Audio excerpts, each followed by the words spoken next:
Hello my dear student, welcome once again আমাদের চ্যানেলে। আজ আমরা শিখব ম্যাথমেটিক্সের ভীষণ একটা ইম্পর্ট্যান্ট চ্যাপ্টার, কোয়াড্রেটিক ইকুয়েশন। এই চ্যাপ্টারে আমরা শিখব definition of quadratic equation, means quadratic ইকুয়েশনের formation, roots of quadratic equation, quadratic ইকুয়েশনের কত ধরনের রুটস হয়, রুটসের নেচার কেমন হয়, কনজুগেট কি, সবকিছুই আমরা শিখব। ওকে, ডিটেলসে কোয়াড্রেটিক ইকুয়েশন জানার আগে আমরা শিখে নেব কিছু টার্মস যেগুলো খুবই ইম্পর্টেন্ট কোয়াড্রেটিক ইকুয়েশন শেখার জন্য। ফার্স্ট হচ্ছে এক্সপ্রেশন। এক্সপ্রেশন কাকে বলা হয়? যেমন আমরা মনের ভাব প্রকাশ করি, কেমন করে কথা বলে মনের ভাব প্রকাশ করি, ঠিক ম্যাথমেটিক্স এর ক্ষেত্রেও সেম জিনিস। এক্সপ্রেসিং এনিথিং, কিছু এক্সপ্রেস করা। যেমন এখানে এক্সাম্পল হিসেবে X, 5x plus 1, X square plus 3, X plus Y, ETC, এগুলোকে এক্সপ্রেশন বলা হয়। যদি দুটো এক্সপ্রেশনকে আমরা ইকুয়েট করে দিই তাহলে সেটা হয়ে দাঁড়ায় ইকুয়েশন। যেমন এখানে দেখো এক্সাম্পল হিসেবে 2x plus 3y plus 5 equals to 0। Equation কাকে বলবো? দুটো এক্সপ্রেশন, এটাও একটা এক্সপ্রেশন, এটা একটা এক্সপ্রেশন, দুটো এক্সপ্রেশন যখন ইকুয়ালস টু দিয়ে ডিফাইন করা হয় সেটাকে আমরা বলবো ইকুয়েশনস। এখানে left hand side equals to right hand side always. Next polynomial. Polynomial কাকে বলা হয়? যেখানে more than two algebraic terms থাকে সেটাকে বলা হয় পলিনোমিয়াল। যেমন এখানে দেখো 5x plus 1, 7x plus Y plus 2, X square plus 2x plus 3, এগুলোকে বলবো আমরা পলিনোমিয়াল। পলিনোমিয়াল আবার বিভিন্ন ধরনের হয়, যেমন ডিগ্রি 1, ডিগ্রি 2, ডিগ্রি 3, ডিগ্রি 4, এমন করে হতে থাকে। এবার ডিগ্রি 1 পলিনোমিয়াল আমরা কাকে বলবো? দেখো এখানে এক্সাম্পল হিসেবে 5x প্লাস 1। এবার এক্স এর পাওয়ার হচ্ছে এখানে 1, তাই আমরা এটাকে বলবো degree 1 linear polynomial. Next example দেখো ডিগ্রি 2, যেটাকে আমরা বলবো কোয়াড্রেটিক পলিনোমিয়াল। এখানে এক্স স্কোয়ার প্লাস 3, এখানে এক্স এর পাওয়ার কত? 2, ম্যাক্সিমাম যে পাওয়ারটা থাকবে সেটাকে বলবো আমরা তার ডিগ্রি। যেমন এখানে এক্স এর পাওয়ার 2, তাই ডিগ্রি 2। আর ডিগ্রি 2 এটাকে বলবো কোয়াড্রেটিক পলিনোমিয়াল।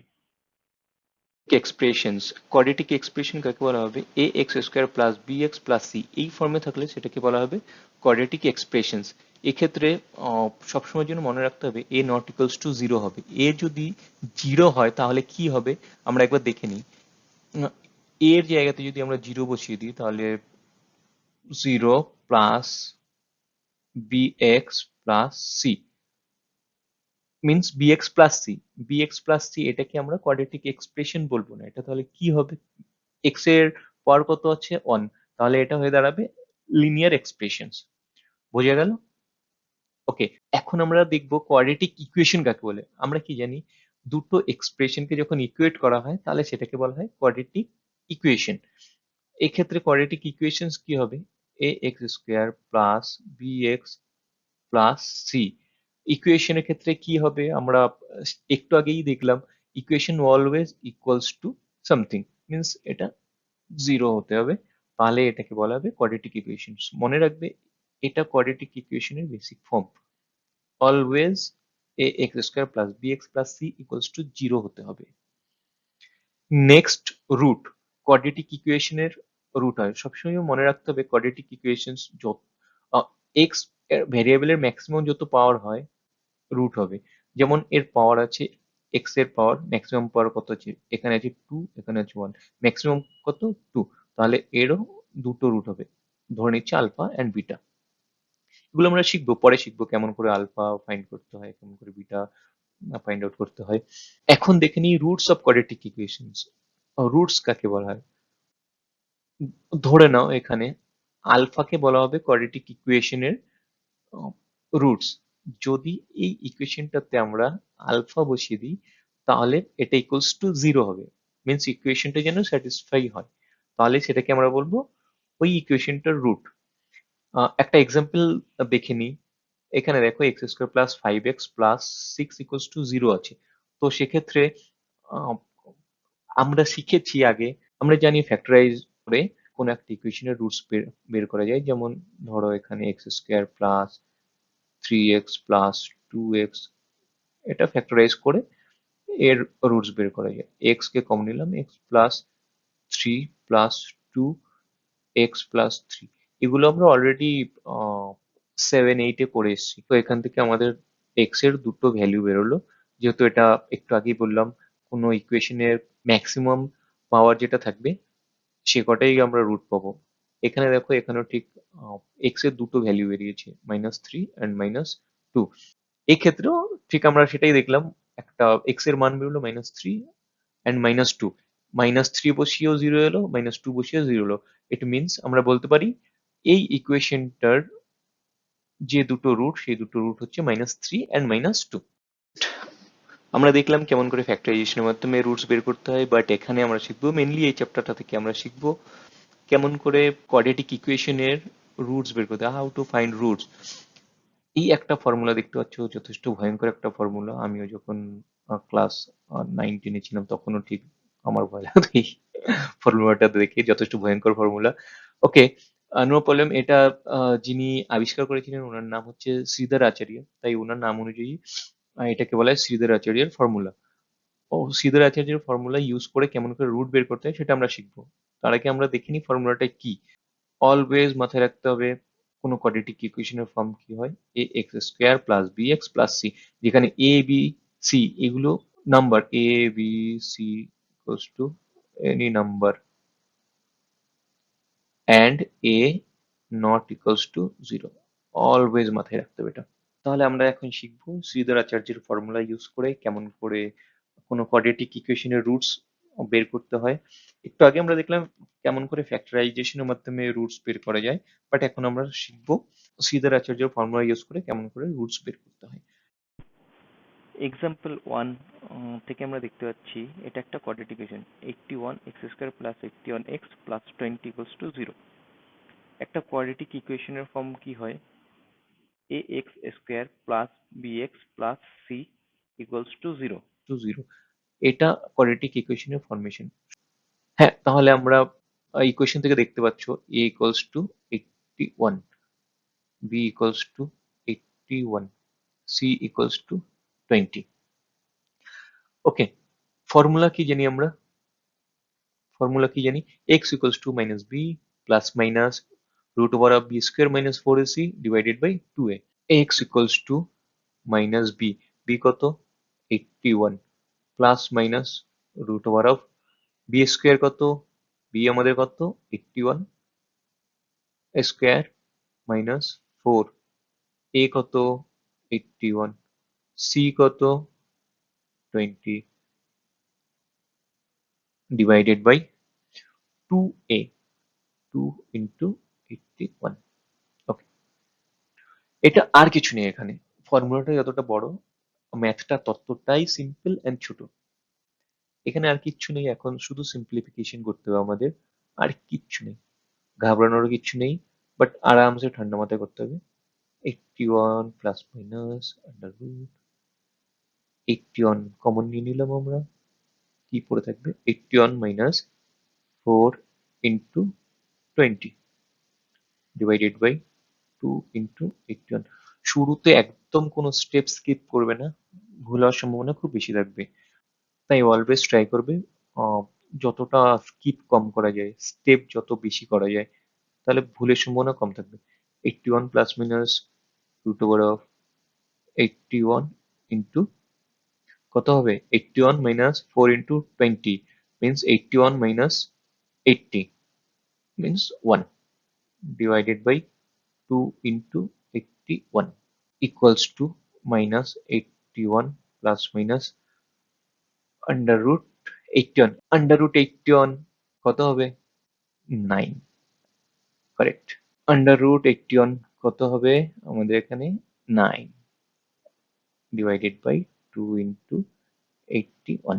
ওকে, এখন আমরা এখানে দেখতে পাচ্ছ প্লাস মাইনাস আছে, তো প্লাস মাইনাসের ক্ষেত্রে প্লাস যখন করবো তখন একটা রুট বেরোবে, মাইনাস যখন করবো তখন একটা ডিফারেন্ট রুট বেরোবে। তো আমরা প্লাস মাইনাসের ক্ষেত্রে দেখে নিই এখান থেকে প্লাসের ক্ষেত্রে কি হবে আর মাইনাসের ক্ষেত্রে কি হবে। প্লাসের ক্ষেত্রে প্লাস যদি নিই আমরা, এখানে হবে 81 প্লাস 9 ডিভাইডেড বাই 2 ইন্টু 81। মাইনাসের ক্ষেত্রেও এখানে লিখে নিই, minus 81 minus 9 divided by 2 into 81। Okay, এখন সিম্পলিফিকেশন করি। -81 প্লাস 9 কত হয়? -72 ডিভাইডেড বাই 2 ইন্টু 81। দুটোকেই ওপর নিচে 9 দিয়ে যদি ডিভাইড করে দিই কত হবে? 8 9। 2 কে 8 দিয়ে কাটলে কত হবে? 4। 4/9। তাহলে এটা একটা রুট হলো। অ্যান্ড সেকেন্ড রুট কি হবে এখান থেকে আমরা ফাইন্ড আউট করতে পারবো। -81 -9 কত হবে? -90 ডিভাইডেড বাই 2 ইন্টু 81। 90 কে 9 দিয়ে কাটবো, 81 কেও 9 দিয়ে কাটবো, কত হবে? 9 10 90, 9 9 81। 2 কে 10 দিয়ে কত হবে? 5। কত দাঁড়ালো তাহলে? -5/9। তাহলে আমরা দেখলাম এই ইকুয়েশনটার দুটো রুট। কি কি? একটা -4/9 আর একটা হলো -5/9। কি বলা আছে? If alpha be a root of the equations X square plus B X plus C equals to 0, prove that M alpha, যেখানে M alpha not equals to 0 দেওয়া আছে, is a root of the equation X square plus B M X plus C M square equals to 0। Okay, তো quadratic equation থেকে আমরা জানি কোনো quadratic ইকুয়েশনের roots always সেই ইকুয়েশনটাকে স্যাটিসফাই করে। ইট মিনস আমাদের যেটা দেওয়া আছে আমরা লিখে নেবো X square plus B X first ইকুয়েশনটাতে ইকুয়ালস টু 0। ইট মিনস এর যে রুট হবে সেটা আমরা অলরেডি দেখে নিয়েছি। এর যে রুট হবে সেটা অলওয়েজ এই ইকুয়েশনটাকে স্যাটিসফাই করবে। ইট মিনস আমরা এক্স এর জায়গাতে আলফা বসিয়ে দেবো, alpha square plus B alpha plus C, এটা ইকুয়ালস টু 0। ওকে, এটা ইকুয়ালস টু 0। এবার আমাদেরকে কি বের করতে হবে সেটা দেখি আমরা। আমাদের দেওয়া আছে এই ইকুয়েশনটা A X square plus B M X plus C M square, লিখে নেবো A X square plus B M X plus C M square equals to 0। Okay, এখন আমরা কোয়াড্রেটিক ইকুয়েশন থেকে জানি এই ইকুয়েশনেরও যে রুট বেরোবে সেই রুটটা অলওয়েজ স্যাটিসফাই করবে এই ইকুয়েশনটাকে। মিনস এখানে ভ্যারিয়েবলের জায়গাতে এক্স এর জায়গাতে আমরা রুটটা যদি বসিয়ে দিই তাহলে তার যে ভ্যালুটা আসবে সেটা ইকুয়ালস টু 0 হবে। ওকে, তো আমরা লেফট হ্যান্ড সাইডটাকে নিয়ে নিই। এ এক্স স্কোয়ারের জায়গায় বসিয়ে দেবো এর রুট। এর রুট কত? M alpha. আমরা ধরে নিচ্ছি এটা, এটা আমাদেরকে প্রমাণ করতে হবে। আমাদের মেইন টার্গেট হচ্ছে এখানে এম আলফা বসিয়ে দিয়ে আমাদেরকে 0 দেখাতে হবে। তাহলে প্রমাণ হয়ে যাবে যে A X square plus B M X plus C M square এই ইকুয়েশনটার রুট হচ্ছে এম আলফা। ওকে, তো এক্স এর জায়গাতে আমরা বসিয়ে দেবো M alpha whole square plus B M M alpha plus C M square equals to A M square alpha square plus B M square alpha plus C M square equals to, এখান থেকে আমরা দেখো এখান থেকে আমাদের এমন ভাবে একটা জিনিস কমন নিতে হবে ঠিক এই ফর্মে যেন আসে। আমাদের টার্গেটই হচ্ছে এটা, এই ফর্মে যেন আসে। তো এখান থেকে দেখো কি কমন নেওয়া যায়। আমরা যদি এম স্কোয়ার কমন নিই তাহলে কি হবে? দেখা যাক, এম স্কোয়ার যদি কমন নিই, A alpha square plus B alpha plus C. Okay, দেখো A alpha square plus B alpha plus C, এটা আর এটা একদম সেম। তো আমরা জানি A alpha square plus B alpha plus C equals to 0। তো আমরা এখানে বসিয়ে দিই এম স্কোয়ার ইন্টু এটার মান কত? 0। তাহলে কত হলো আমাদের? 0। তো এখানে আমরা এখন বলতে পারি যে এই ইকুয়েশনটা X square plus B M X plus C M square equals to 0। Okay, এখন দেখো যেহেতু এম আলফা বসিয়ে আমরা ইকুয়েশনটা দেখলাম, এম আলফা বসিয়ে আমরা দেখলাম এটা আর ভ্যালু হচ্ছে 0। It means it স্যাটিসফাইজ the equations, this equation. তাহলে আমরা বলতে পারি hence it it's proof that m alpha is a root of the given equation.